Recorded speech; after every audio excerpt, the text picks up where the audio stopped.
आज की चर्चा में आपका स्वागत है। जो लोग चैनल पर पहली बार आए हैं तो प्लीज़ सब्सक्राइब कर लें और बेल आइकन भी दबा दें, जिससे कि आने वाली वीडियो की इन्फॉर्मेशन आपको टाइम से मिल जाए। आज हम बात करेंगे ड्रामेबाज और छोटी मैडम के बारे में। इतने सख्त लफ्ज़ मैं जो यूज़ कर रहा हूँ उसका कारण अभी आपको पता चल जाएगा जब मैं आपको इसके बारे में बताऊँगा। मैडम आजकल अपने आप को बहुत ज़्यादा सुपीरियर मॉम दिखाने की कोशिश कर रही हैं और अपने आप को बहुत ज़्यादा काइंड और ये कहना चाहिए कि थैंकफुल दिखाने के लिए आजकल वो डॉक्टर्स के बारे में बहुत कुछ बता रही हैं और वो ये कहना चाहती हैं कि डॉक्टर्स का कितना बड़ा हाथ है और डॉक्टर्स की वजह से ये सब हुआ है और उनको थैंक देने के लिए 1 साल बाद उनको ये सब चीज़ें याद आई हैं और आज वो थैंक देने के लिए एक एक डॉक्टर को गिन रही हैं और बता रही हैं कि किस किस डॉक्टर ने उनको किस तरह से हेल्प करी। सबसे पहले तो मैं एक बात बता दूं कि 1 जुलाई जो है डॉक्टर्स डे मनाया जाता है और ऑल ओवर वर्ल्ड जो है इस दिन को डॉक्टर्स को थैंक्स करने के लिए माना जाता है। लेकिन इस दिन में दोनों में से किसी ने भी एक स्टोरी या फिर एक थैंक्स कहीं पर भी अपने कैप्शन नहीं लगाया, तो ये तो इनको डॉक्टर्स की परवाह है। ये अचानक ही आज ही इनको डॉक्टर्स सारे के सारे याद आ गए हैं और अपने आप को बहुत ज़्यादा काइंड शो कर रहे हैं कि भाई हम तो सबको शुक्रिया अदा करते हैं, थैंकफुल हैं और वो अल्लाह के लिए भी बहुत ज़्यादा हम थैंकफुल हैं, शुक्रगुजार हैं और उसने हमें इतनी सारी चीज़ों से नवाजा है। इसी तरीके से आज वो डॉक्टर्स के पीछे पड़े हुए हैं और अचानक ही आज डॉक्टर्स प्रेम इनके दिमाग में आ गया है। जबकि डॉक्टर्स के साथ साथ और भी बहुत सारी चीज़ें हैं जिनको ये थैंक्सफुल बोल सकते थे, लेकिन उनके बारे में कोई बात नहीं कर रहे हैं। ये वही लोग हैं जिन्होंने पूरी प्रेगनेंसी के दौरान कभी भी किसी डॉक्टर का नाम नहीं लिया, ना ही कोई वहाँ का शॉट दिखाया, ना ही किसी डॉक्टर से मिलवाया। फिर अचानक ये सारे डॉक्टर्स एक साथ अपीयरेंस में कैसे आ गए? मतलब ये कोई एक मूवी बन रही है, फिल्म बन रही है जिसमें अलग अलग किरदार उन्होंने चुन लिए हैं और अब सब ने अपना पार्ट निभाना है ये बताने के लिए कि कितना ग्रेट पीरियड रहा है ये, और अपनी चीज़ों को वैलिडेट करने के लिए मैडम जो है तरह तरीके से ये सब उनसे पूछवा कर, उनसे कहलवा कर, उनसे ये सब चीज़ें वैलिडेट करने की कोशिश कर रही हैं। क्या सचमुच में इनको डॉक्टर्स का इतना ही ख्याल है? तो फिर वो उन डॉक्टर्स को क्यों आज तक धन्यवाद नहीं किया जिन्होंने इनके पापा यानी कि बड़े इब्राहिम को ट्रीट किया था? उनका बारे में आज तक कोई बात नहीं करी आपने। क्या बात है, पापा की अहमियत आपके दिमाग में कम है क्या? या वो जो डॉक्टर्स थे वो अच्छे नहीं थे? क्या कहना चाहते हैं आप? ये इस तरह का दोगलापन, एक डॉक्टर को बहुत अच्छा बताना, दूसरे डॉक्टर्स के बारे में बात भी ना करना और उसके साथ में डॉक्टर्स डे पे कोई एक कैप्शन भी ना लगाना, एक स्टोरी भी ना लगाना, दोनों में से किसी को याद नहीं आया कि ये डॉक्टर्स डे है। तो इसलिए मैंने इनको कहा ये झूठे हैं और साथ साथ ड्रामेबाज हैं। ड्रामेबाज इसलिए कि अपनी चीज़ों को साबित करने के लिए ये सारी चीज़ों को यूज़ करते हैं। किसी आदमी को भी यूज़ कर सकते हैं, किसी भी प्रोफेशन को यूज़ कर सकते हैं,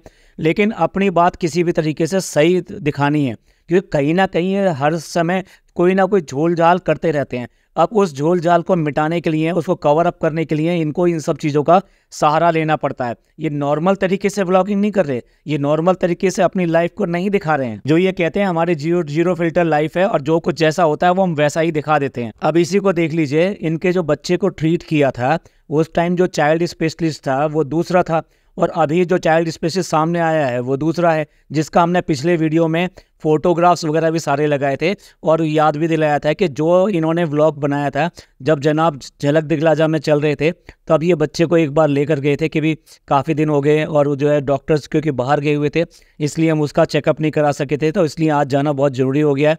और इस तरीके से इन्होंने वो व्लॉग बनाया था और उसकी सारी क्लिपिंग भी दिखाई थी कि किस तरह से बच्चा ने उनके साथ में अच्छी तरह से बिहेव किया और बहुत अच्छी तरीके से खेला और डॉक्टर ने भी बहुत अप्रिशिएबल वे में बच्चे को अप्रिशिएट किया। क्या हम ये मान के चलें कि इनकी याददाश्त बहुत ज़्यादा कमज़ोर है जो उस डॉक्टर को अचानक ही ये भूल गए हैं, या फिर जानबूझ के यहाँ इनके उसमें फिट नहीं होता वो डॉक्टर, इसलिए उस डॉक्टर को नहीं दिखाया है इन्होंने? अभी तक मैडम ने कई डॉक्टर्स को कवर कर लिया है, लेकिन जो 2 डॉक्टर और मैं बता रहा हूँ मैडम उस पर भी एपिसोड बना लीजिएगा।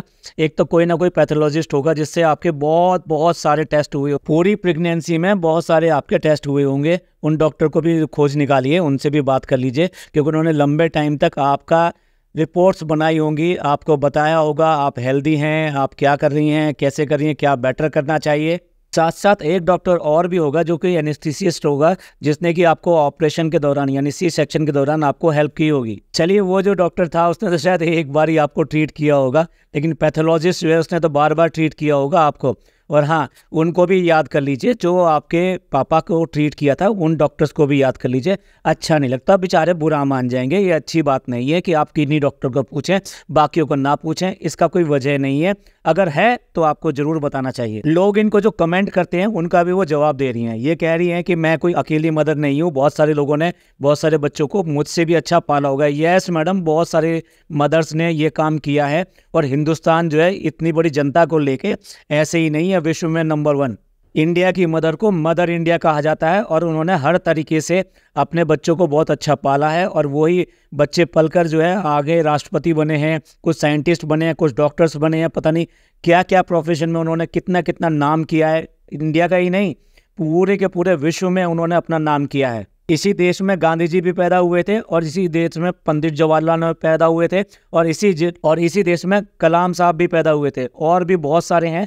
मैं उन सभी का सम्मान करता हूं। तो मैडम यस, थोड़ा प्रैक्टिकल होके दिखाइए। और दूसरी बात ये, आपके इस व्लॉग से ये जो लगता है वो सारा ये लगता है कि जो भी आज की डेट में बच्चे पल गए हैं वो तो ऐसे ही पल गए हैं, उनकी ना तो प्रॉपर देखभाल हुई है, ना कोई समझा गया है।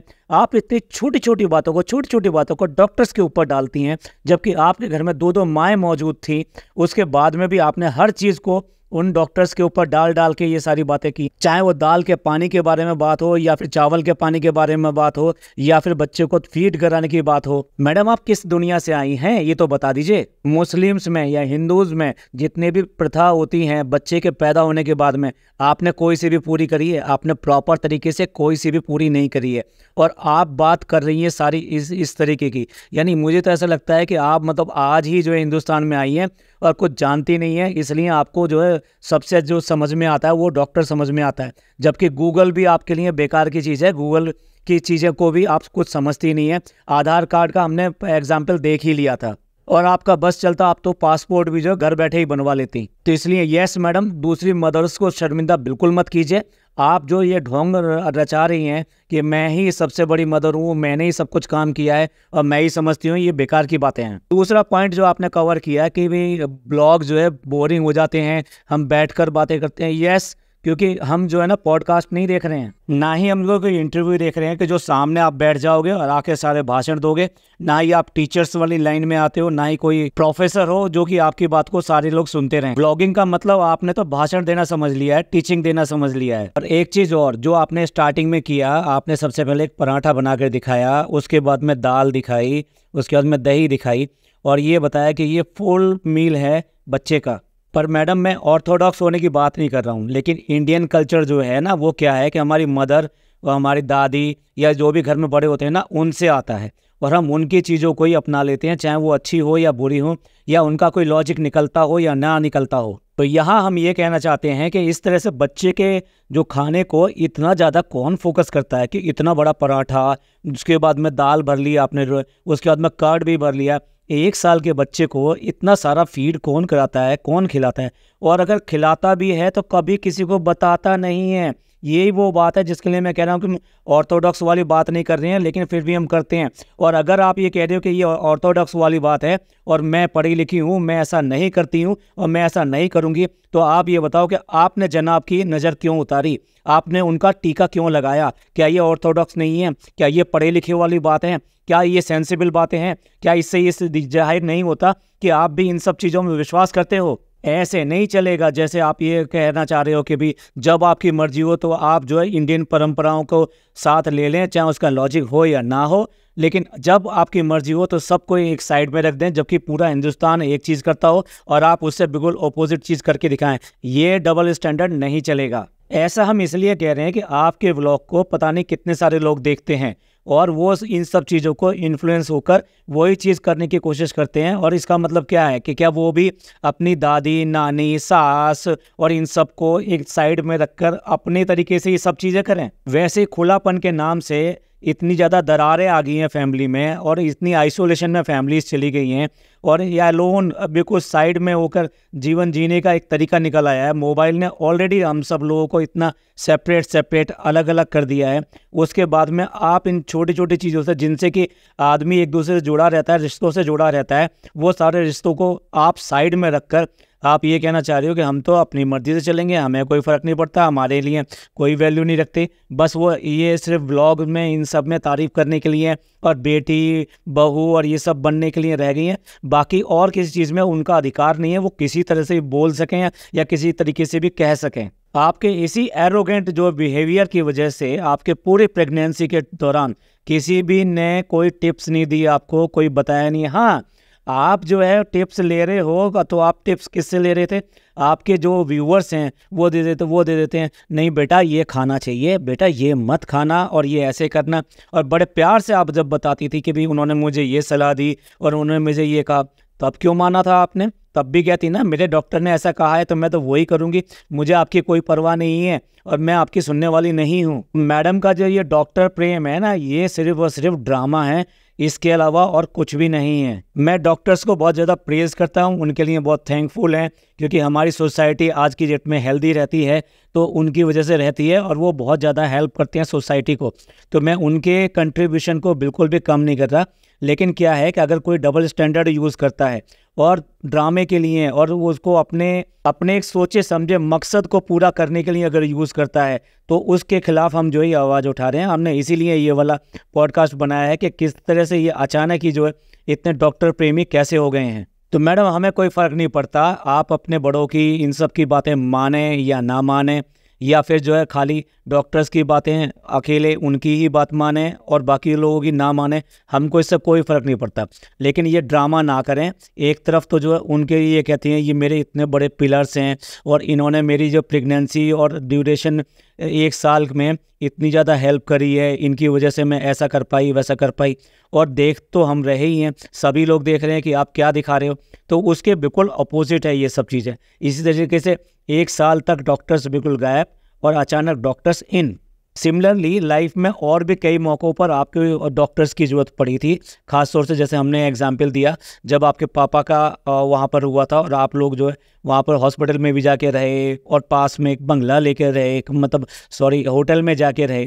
तो आप तो मतलब इन चीज़ों को बिल्कुल कैश कराने के चक्कर में बिल्कुल भी जो है मौका छोड़ते नहीं हो। फिर चाहे वो डब्बा का मिसकैरेज क्यों ना हो, उसको भी पूरी तरीके से आपने कैश किया। अम्मी का ऑपरेशन कराया तो उसको भी पूरी तरीके से कैश किया, एक नहीं 2-2 व्लॉग उसके लिए बनाए। अभी तो बहुत सारे सवाल हैं जिनके कि जवाब देने ज़रूरी हैं आपको, और वो जो आपने इंटरव्यू किया है अभी जो डॉक्टर का, उसको हम जो अगले एपिसोड में कवर करेंगे, अपने अगले पॉडकास्ट में कवर करेंगे, क्योंकि आज थोड़ा सा इमरजेंसी में कहीं निकलना पड़ रहा है। इस पॉडकास्ट को मैं को यहीं एंड करना पड़ रहा है। ये पॉडकास्ट आपको अच्छा लगा हो तो प्लीज़ लाइक कीजिए, सब्सक्राइब कीजिए और शेयर कीजिए। थैंक यू, धन्यवाद, शुक्रिया।